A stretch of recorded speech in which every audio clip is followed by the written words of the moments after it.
చూడండి, ఈరోజు 7వ తారీఖు వినాయక చవితి.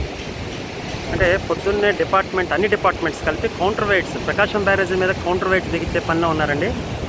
అంటే ఎందుకు తీస్తున్నానంటేనండి, ఇది కొంతమంది కళ్ళుండి చూడలేని, చెవులుండి వినలేని గుడ్డి వాళ్ళకి, సాక్షి న్యూస్ ఛానల్లో సాక్షి పేపర్ చదివే అన్నం తినలేని అశుద్ధం తినే వాళ్ళ కోసం ఈ వీడియో అండి.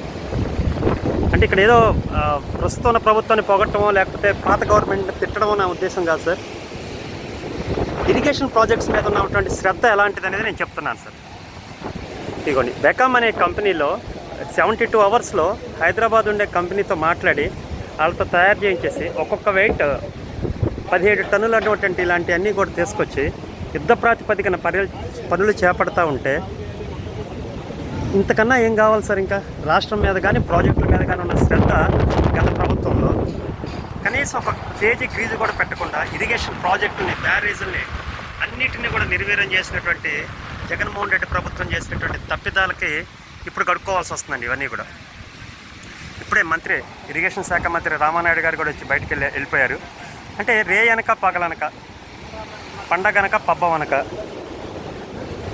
చేస్తున్నా కూడా ఇంకా విమర్శించే వాళ్ళ కోసం, ఏది పడితే అది విమర్శించి ఎట్లా పడితే అట్లా మాట్లాడే వాళ్ళ కోసం ఇది జస్ట్ నేను షూట్ చేస్తున్నానండి. ఆల్మోస్ట్ 72 గంటల్లోనే హైదరాబాద్లో కంపెనీలో తయారు చేయించి ఇక్కడ తీసుకొచ్చి బిగించే పనులు చేస్తున్నారంటే చూడండి, సిస్టమ్ ఎంత పర్ఫెక్ట్గా పనిచేస్తుందో చూడండి.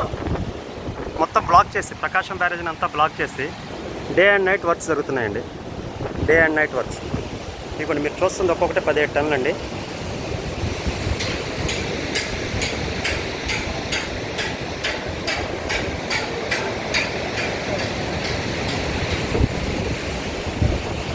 అట్లాగే ఈ బోట్లు కూడా తీయించే పనిలోనే ఉన్నారండి. ఇమీడియట్గా ఈ బోట్లు కూడా తీయించేసే పనిలో అయితే మాత్రం ప్రభుత్వం ఉంది. ఇవి బిగించిన తర్వాత వాటిని కూడా, అంటే అవి చాలా పెద్దవండి, అవి తీయాలన్నా కూడా చాలా ఆ ఫ్లడ్ కొంచెం తగ్గితే తీస్తామని చెప్తా ఉన్నారు వీళ్ళు. చూడండి, ఇది ఎప్పుడైనా కౌంటర్ వెయిట్ ప్రస్తుతానికి ఇన్స్టాల్ చేసే పనిలో ఉన్నారు. ఇక్కడే వెయిట్ చేసేది ఐరన్ పని పూర్తిగా రిమూవ్ చేసేది. ప్రస్తుతానికి ఇక్కడ ఇన్స్టాల్ చేసే పనిలో ఉన్నారండి. అంటే జనాలు కూడా తెలుసుకోవాలండి ఏం జరుగుతుంది ఏంటి అనే దాని మీద అందరికీ ఒక అవగాహన ఉండాలి.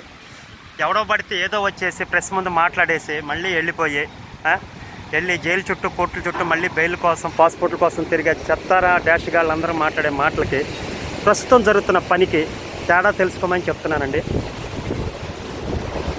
సో అందరూ తెలుసుకుంటారని ఆశిస్తున్నాను సార్.